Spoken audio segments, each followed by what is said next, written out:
À quoi ressemblerait la Terre si elle était la seule planète du système solaire? Et qu'arriverait-il à notre planète si la Lune disparaissait? Et que se serait-il passé si les dinosaures ne s'étaient jamais éteints? On connaît bien l'histoire. Il y a plus de 66 millions d'années, un énorme astéroïde a percuté la Terre. Près de 75% des créatures qui peuplaient la planète à cette époque, dont les dinosaures, ont été anéanties lors d'une extinction massive. Tyrannosaures, Triceratops, Vélociraptor, tous disparus. Mais grâce à cela, c'est nous qui sommes en vie. Selon la science, l'espèce humaine s'est développée de manière plus sûre sans ces créatures gigantesques qui nous auraient pourchassés. Mais que se serait-il passé si cet astéroïde s'était écrasé sur le sol à quelques kilomètres de l'endroit où il est tombé? À quoi ressemblerait le monde aujourd'hui? Imagine que tu marches dans la rue vers ton supermarché local et que tu croises un T-Rex de la taille d'un camion. Est-ce que cela pourrait arriver dans un univers alternatif? En réalité, les dinosaures auraient dû survivre à bien plus d'un astéroïde pour vivre encore de nos jours. Il y a environ 55 millions d'années, les températures de la planète ont augmenté. Le climat est devenu plus chaud qu'aujourd'hui, de 8 degrés Celsius. Les forêts tropicales ont prospéré et la végétation était abondante. Dans ce scénario, les dinosaures herbivores auraient probablement prospéré. Mais ils auraient commencé à avoir une apparence un peu différente. Les plantes qui poussaient à cette époque n'étaient pas très riches en nutriments. Cela signifie que les dinosaures auraient probablement rétréci, n'ayant pas l'énergie nécessaire pour grandir jusqu'à leur taille maximale. Puis, il y a environ 34 millions d'années, l'Amérique du Sud et l'Antarctique se sont séparés, ce qui a entraîné un climat plus frais et plus sec. Pendant cette période, les dinosaures à longues pattes auraient été les seuls à survivre. À cette époque, les animaux devaient parcourir de longues distances pour chasser, car les saisons ont commencé à affecter la disponibilité de la nourriture et de l'eau. Par rapport aux mammifères de cette période, les dinosaures auraient eu des avantages considérables, comme un plus grand nombre de dents ou une meilleure vue. Quant aux mammifères, certains d'entre eux n'auraient probablement jamais évolué. Ils auraient d'abord été le petit déjeuner des dinosaures. Au fait, savais-tu que certains dinosaures vivent encore parmi nous aujourd'hui? Pense aux pigeons, ou aux oiseaux en général. Ils ont tous évolué à partir de dinosaures. Maintenant, tu as sans doute déjà entendu dire que nous n'utilisions que 10% des capacités de notre cerveau. Si c'était vrai, que se passerait-il si nous en utilisions 100%? Serais-tu capable de composer une symphonie? Deviendrais-tu un génie de la tech et pourrais-tu créer du jour au lendemain une entreprise à plusieurs millions de dollars? Commençons par rétablir la vérité. Non, nous n'utilisons pas que 10% des capacités de notre cerveau. Cette idée reçue a été fortement popularisée par les films, mais elle n'est pas exacte. La vérité est que la plus grande partie de ton cerveau est active à tout moment. Mais toutes les parties ne fonctionnent pas simultanément. Le pourcentage exact varie d'une personne à l'autre. Cela étant dit, les neurologues expliquent que tu ne voudrais pas utiliser 100% des capacités de ton cerveau en même temps. Ton corps n'aurait tout simplement pas assez d'énergie pour cela, ce qui signifie que tu aurais tout le temps faim. Imagine le nombre de calories que tu devrais consommer pour que cela fonctionne. Tu serais également limité par les besoins fondamentaux de ton corps: respirer, digérer les aliments et faire circuler le sang. Si tu utilisais toutes les capacités de ton cerveau en permanence, tu serais tout le temps fatigué. Ce serait pire que de courir un marathon sans aucune préparation. Ton cerveau aurait besoin de tout le sang dont tu disposes, ce qui signifierait moins d'oxygène pour tes poumons. Plusieurs de tes organes commenceraient à s'éteindre un par un. En un mot, ce serait fatal pour ta santé. Au fait, certains chercheurs ont estimé que plus de 60% du cerveau est composé d'une substance que l'on appelle la matière noire neuronale. En d'autres termes, cette matière noire est constituée de neurones qui n'ont pas de fonction apparente ou qui ne répondent pas tout simplement aux stimuli courants. Les marathons font partie des plus grands exploits d'endurance au monde. Mais qu'arriverait-il à ton corps si tu décidais de courir un marathon sans aucun entraînement? Les statistiques sont accablantes. Près de 50% des participants abandonneraient la course avant de franchir la ligne d'arrivée. Un marathon ordinaire fait 42 km de long. Et si tu n'es pas habitué à l'activité physique, c'est un défi de taille. Tu serais probablement capable de courir le premier kilomètre sans problème grave, mais en respirant bruyamment et fortement par la bouche. Au 5e kilomètre, ta température corporelle monterait en flèche et tu aurais l'impression d'avoir une légère fièvre. Tu abandonnerais très probablement à ce stade. Mais si tu décidais de continuer, tu devrais tromper ton esprit et ton corps pour courir les 37 km supplémentaires. Au 32e kilomètre, tu atteindrais ce qu'on appelle le mur. Ton corps aurait brûlé toutes tes réserves de glucose et tu serais extrêmement fatigué. Même les coureurs expérimentés passent souvent par cette étape. À la fin du marathon, tu te promettrais de ne plus jamais faire ça. Tu quitterais la course avec au minimum quelques crampes et l'envie de dévorer le plus de nourriture possible. Maintenant imagine ceci, la nuit est belle et claire. Il n'y a pas de nuages et tu peux voir deux des planètes les plus brillantes du ciel qui scintillent là-haut. Ce sont Mars et Vénus. As-tu déjà imaginé ce qui se passerait si la Terre était la seule planète du système solaire ? Si les autres planètes n'existaient pas, les choses seraient différentes pour notre Terre. Les planètes du système solaire travaillent de concert, se maintenant les unes les autres dans une certaine position grâce à leur force gravitationnelle. Maintenant, si Mercure ou Vénus cessaient d'exister, la Terre dériverait plus près du Soleil. Notre température atmosphérique deviendrait similaire à celle de la surface de Mercure, soit 430 degrés Celsius. Cela rendrait la vie sur Terre impossible. Mais si Jupiter ou Saturne disparaissaient, la Terre dériverait très probablement encore plus loin du Soleil, et sa température descendrait en dessous de moins 130 degrés Celsius. Si la vie parvenait à se maintenir dans de telles circonstances, elle serait probablement aquatique. La position de la Terre dans le système solaire n'affecte pas seulement toute forme de vie, mais elle dicte aussi les saisons, la longueur des journées et la durée d'une année. Et si, en plus des planètes, la Lune disparaissait, que se passerait-il si un beau jour notre satellite s'évaporait tout simplement ? Cela aurait des conséquences catastrophiques. La Lune a une grande influence sur les marées de la Terre. Dans un monde sans Lune, les marées diminueraient d'environ 75%.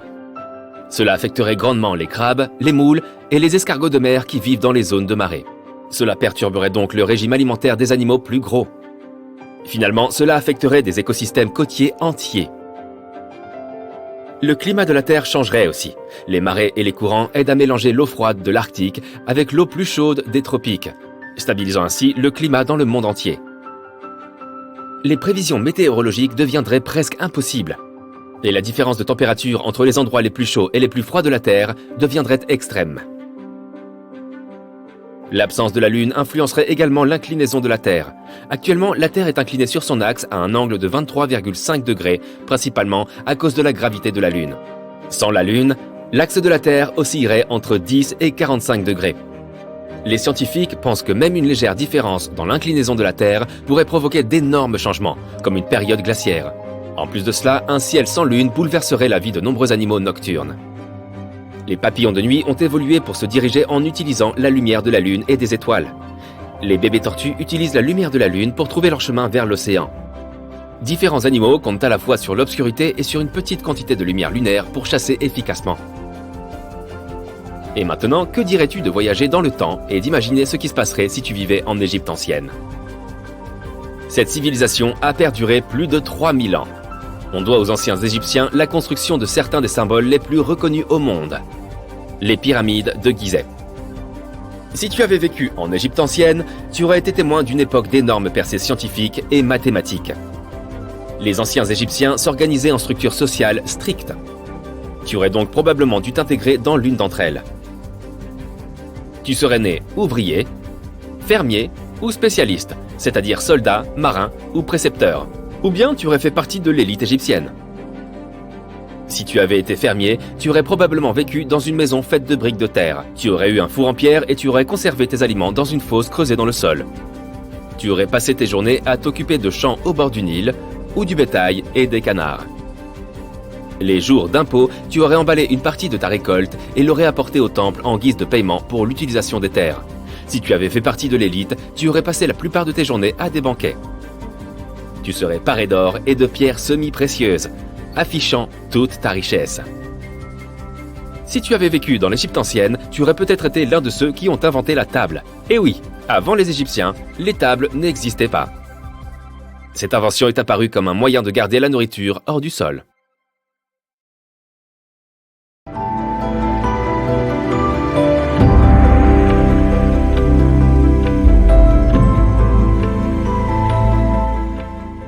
La Lune est le deuxième objet le plus brillant dans notre ciel. Et pourtant, parmi les autres corps célestes, c'est l'un des moins éclatants et des moins réfléchissants. Notre satellite naturel n'a l'air brillant que parce qu'il est proche de la Terre. En guise de comparaison, notre planète a l'air bien plus éclatante quand tu la regardes depuis l'espace. C'est à cause des nuages, de la glace et de la neige qui reflètent bien plus de lumière que la plupart des types de roches. Triton, la lune de Neptune, a toute sa surface recouverte de plusieurs couches de glace. Si ce satellite remplaçait notre lune actuelle, le ciel nocturne serait 7 fois plus illuminé. Plus la lune est proche de l'horizon, plus elle a l'air grosse. Ce phénomène est appelé l'illusion lunaire. L'une des théories qui explique ceci affirme que l'atmosphère joue le rôle d'une lentille grossissante, ce qui fait paraître la Lune plus grosse. En réalité, si l'atmosphère avait quelque chose à dire, la Lune aurait l'air plus petite, sûrement pas plus grosse. La plupart des experts croient que l'illusion est créée par notre propre esprit. Il peut augmenter la taille de la Lune de plus du double.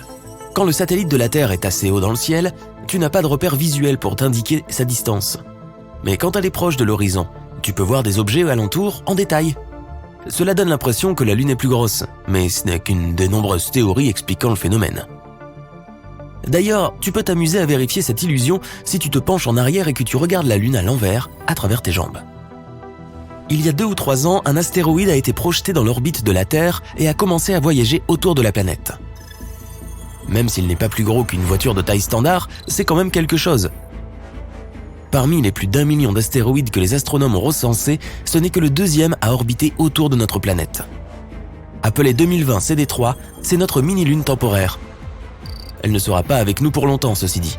L'astéroïde suit une orbite aléatoire et dérive lentement. Les objets capturés temporairement, comme 2020 CD3, sont rares.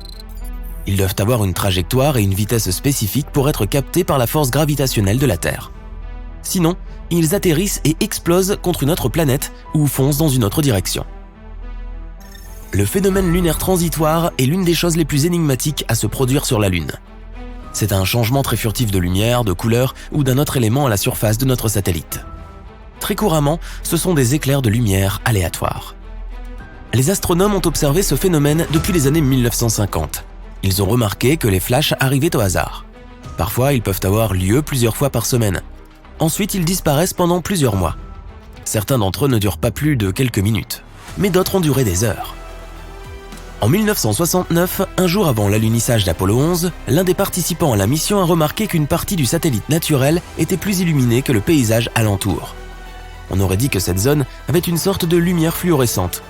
Malheureusement, on ne sait pas dire si ce phénomène avait un lien avec les mystérieux flashs lunaires. Il se pourrait que les cratères lunaires contiennent plus de métaux comme le titane ou le fer que les astronomes ne le pensaient. Le problème majeur que cela engendre ? Cela contredit la théorie principale sur la formation de la Lune. Elle veut que le satellite naturel de la Terre soit en réalité issu de notre planète après qu'elle soit entrée en collision avec un objet spatial géant. Mais alors, pourquoi la croûte terrestre pauvre en métal a beaucoup moins d'oxyde de fer que la croûte lunaire ? Cela veut peut-être dire que la Lune s'est formée à partir d'un matériau qui trouve sa source bien plus profondément dans notre planète. Ou bien, ces métaux peuvent avoir fait leur apparition quand la surface lunaire fondue a refroidi, petit à petit.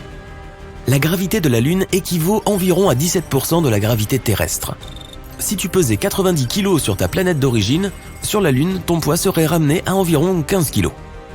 Tu pourrais aussi porter des objets 6 fois plus lourds que ceux que tu pouvais porter sur Terre. Il serait aussi plus simple de marcher sur la surface de la Lune, mais ce serait aussi plus dangereux. Tes pieds, dans un costume d'astronaute lourd, s'enfonceraient de 15 cm dans le sol lunaire. Mais imaginons que tu décides plutôt de flotter dans les airs. Tu perdrais alors le contrôle de tes sauts en un rien de temps. D'ailleurs, la surface de la Lune regorge de cratères profonds. Il serait très difficile de tous les éviter. Il n'y a pas si longtemps, les astronomes ont découvert une étendue liquide massive d'une substance mystérieuse. Elle était cachée sous la surface de la face obscure de la Lune. Sa masse était la même que celle d'un tas de métal 5 fois plus gros que la grande île de Hawaï. Cet élément énigmatique se trouve à environ 322 km en dessous d'un énorme cratère qui est apparu à la surface lunaire il y a des milliards d'années. La goutte a très certainement quelque chose à voir avec une super collision. Il se peut que ce soit le cœur métallique de l'objet qui a frappé la Lune à cette époque. Les scientifiques ont hâte de mener à bien leur découverte. Cela expliquerait nombre de choses à propos du bassin pôle Sud-Aitken, le plus gros cratère connu du système solaire. S'il était sur Terre, ce bassin de forme ovale s'étirerait de Washington DC jusqu'au Texas. Il n'y a pas d'air sur le satellite naturel de la Terre, mais alors, comment peut-elle rouiller ? les scientifiques ont découvert la présence d'hématite sur la Lune. Et c'est une sorte de rouille. Un instrument spécial de recherche de la NASA a examiné la lumière reflétée sur la surface de la Lune.